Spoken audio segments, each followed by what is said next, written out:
Oh, look at the face of Kenny Omega.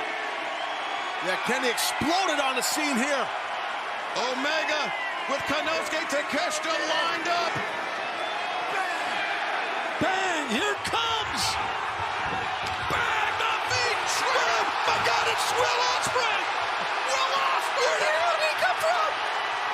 Ospreay and Omega will face off for the IWGP United States Heavyweight Championship at Forbidden Door. But Ospreay making a statement here tonight. He's showing, he said, remember what happened in Wrestle Kingdom. He's showing him his hand. My God, he wiped him out. Had no clue Ospreay was here. Nobody knew. Nobody. Where did he come from? You know what? What? I think that is the winner of the match between Will Ospreay and Kenny Omega. Yo, party people, what is up? It's your boy, the best gabber in the biz. What an episode of Dynamite we had tonight across the board. Huge time limit draws, the foundations of a few 3 years in the making being made, and not one, not two, but three amazing moments coming to end Dynamite after an incredible main event. Guys, don't worry, everything that happened here on Dynamite from top to bottom, start to finish, you're about to hear about it right here, right now, because the newest episode of The Gift of Gabe is about to start right. Oh yeah, you know what time it is now.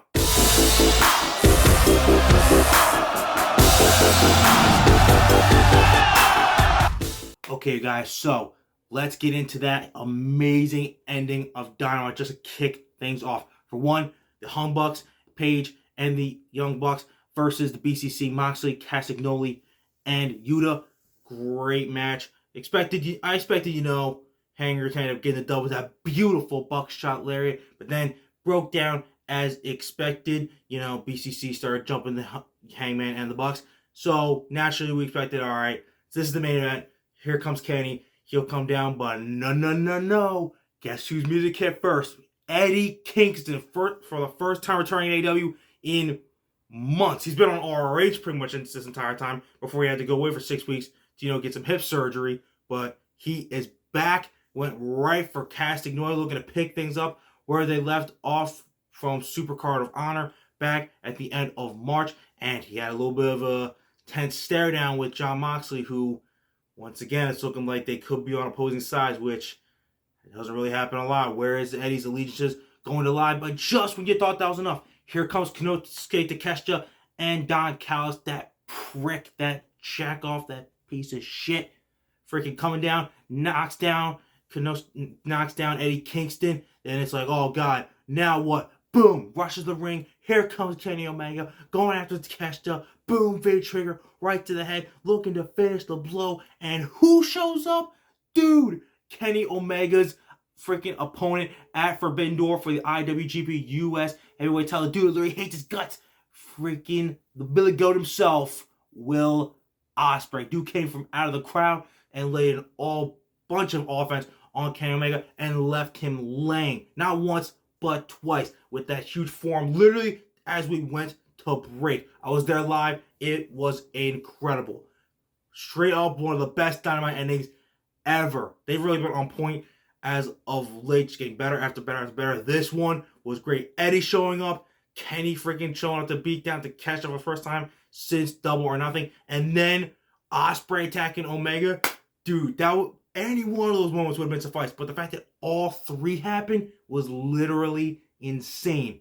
In terms of Eddie, I think they're doing this to kind of make things interesting. Is he gonna side with Mox and tolerate it, but in the end, just let his feud with Castagnoli really boil to the surface again, and then they're gonna fight at Death Before Dishonor, which I'll be going to live on PPV, and then Eddie beats him for the world title there. That could be where that's going. In terms of Omega and Takeshita, they are obviously on a collision course, but on a sooner collision course is Omega and Ospreay. My feeling is that definitely based on that awesome attack, that is going to be Ospreay and Omega for the IWGP US title. That is going to main event the Forbidden Door pay-per-view. Because out of all the matches, some are getting built, but this one definitely has probably the most build and most history behind the matches. So, just one of the best endings of Dynamite ever. I'm so happy that I got to see it live. It was just awesome moment after awesome moment after awesome moment, back to back to back. So, for everyone involved, this was great. I can't wait for Forbidden Door and what comes next in this BCC Elite feud and Claudio versus Eddie feud. It's all going to be great. It's all going to be great. And Ospreay and Omega can't get here soon enough. We're going to tear the house down with Ospreay taking this one.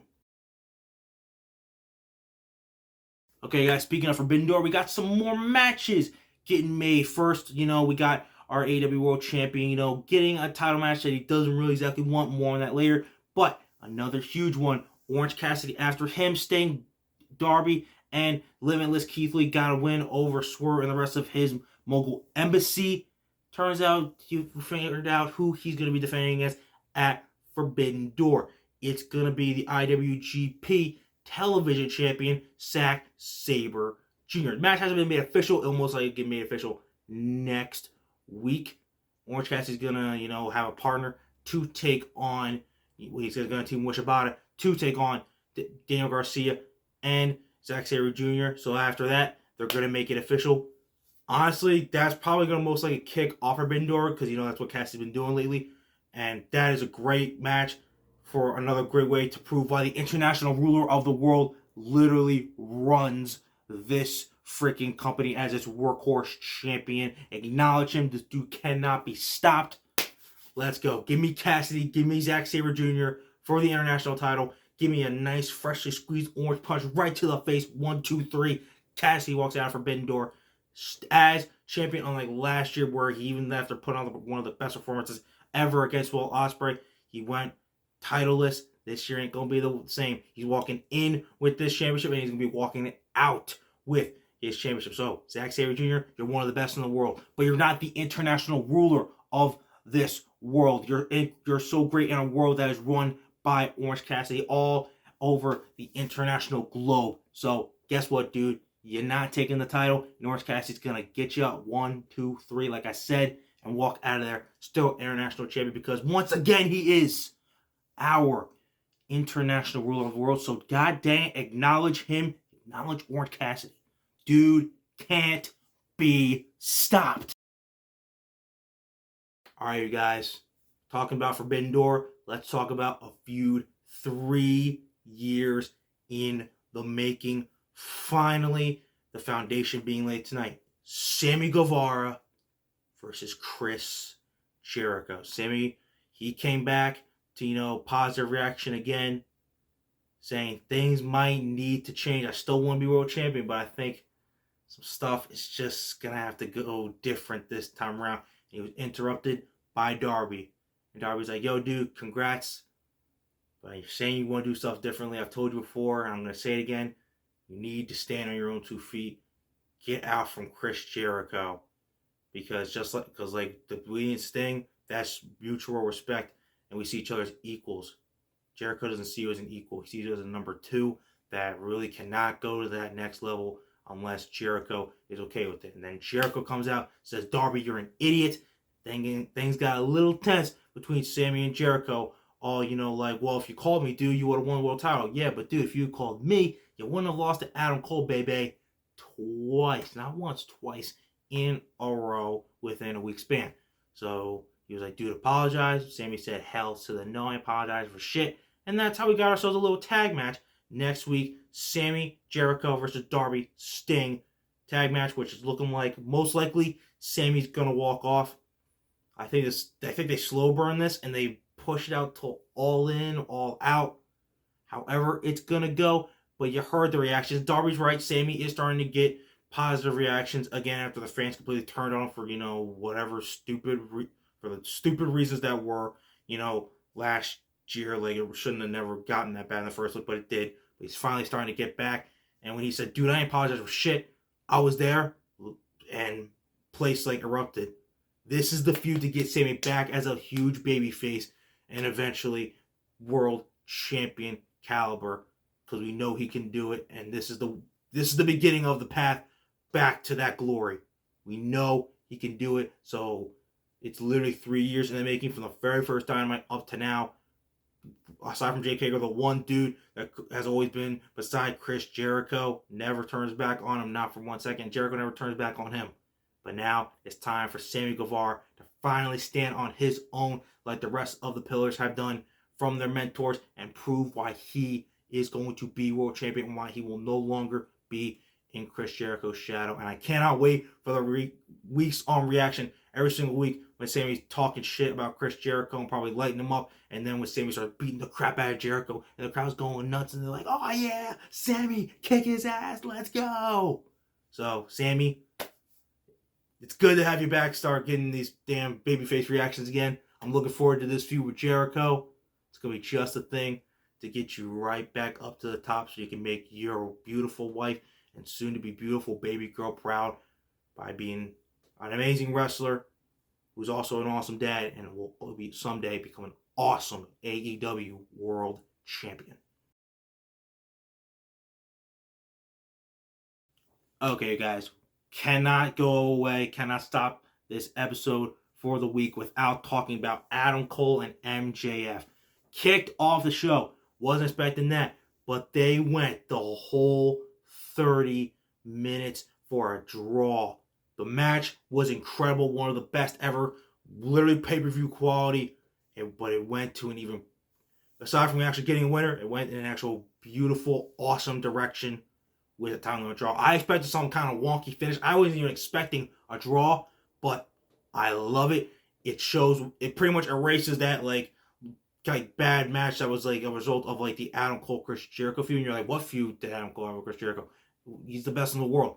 He literally went out there, tore it up with MJF, and Cole said, 5 more minutes, dude. 5 more minutes. And a lot of people in the crowd wanted it, but MJF was like, fuck you, dude.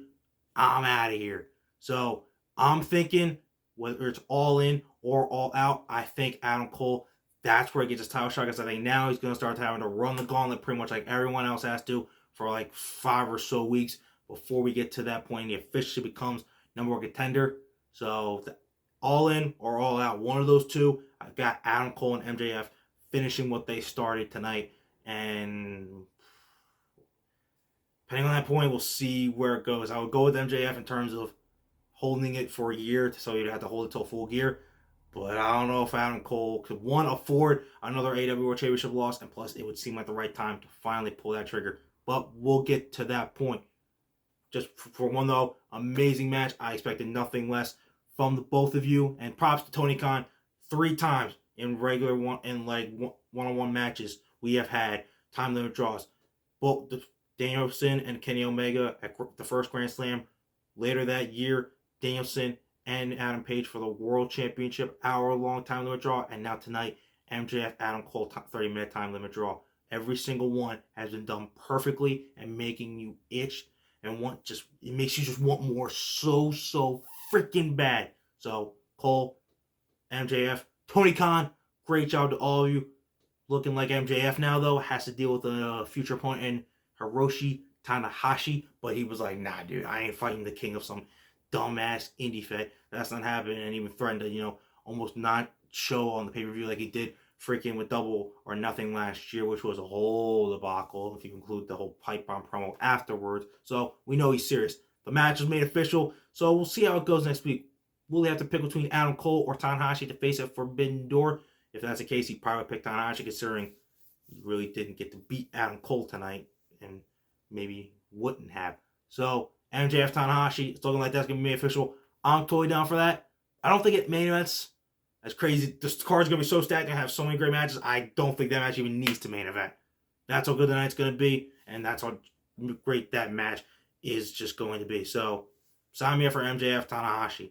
I'm down for it, and I really can't wait to freaking watch the post-show media scrum where MJF literally probably destroys Tanahashi and MJF and saying man, don't ever tell Tony Khan, don't ever fucking put me on this kind of show again, dude, because this whole I destroyed that old man. Couldn't even lace my fucking boots. I can hear it. It's gonna be a whole racket.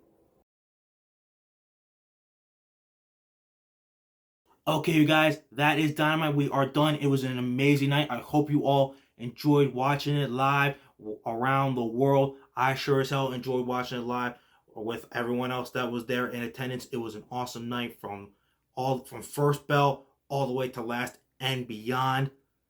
And guys, don't worry, the week's not even done for that. First, we got SmackDown coming this Friday. Roman Reigns returns to address the Bloodline family drama as the road to Money in the Bank continues, and I think it finally sets up Roman versus Jimmy at Money in the Bank with Jey Uso as special guest referee for the Undisputed Universal Championship. And then this Saturday is the debut episode of Collision. And if you didn't see the card, you're going to want to check it out. Wardlow, Luchasaurus for the TNT Championship.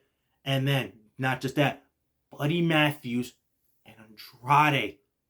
Ooh, give me tingles and shivers just thinking about that. That's going to be awesome. And then CM FTR, no matter how you feel about CM Punk, he's back. He's going to get Samoa Joe and Bulko Golds, Jay White, and Rakar, Juice Robinson, dude. So, that's going to be great. And then the Road to Forbidden Door and Money in the Bank are getting ever so smaller. Guys, you're not going to want to miss any of these shows that are going down. You're not going to want to miss what your boy, the best guy with the biz, has to say afterwards. So, keep doing what you're doing. Like, subscribe, all that cool stuff. And remember, when it comes talking wrestling, who better to gab with than Gabe? Okay, guys, I'll see you after SmackDown this Friday to see what other Bloodline Pure Cinema that we have just witnessed. Deuces, party peoples. I'm out of here. Boom.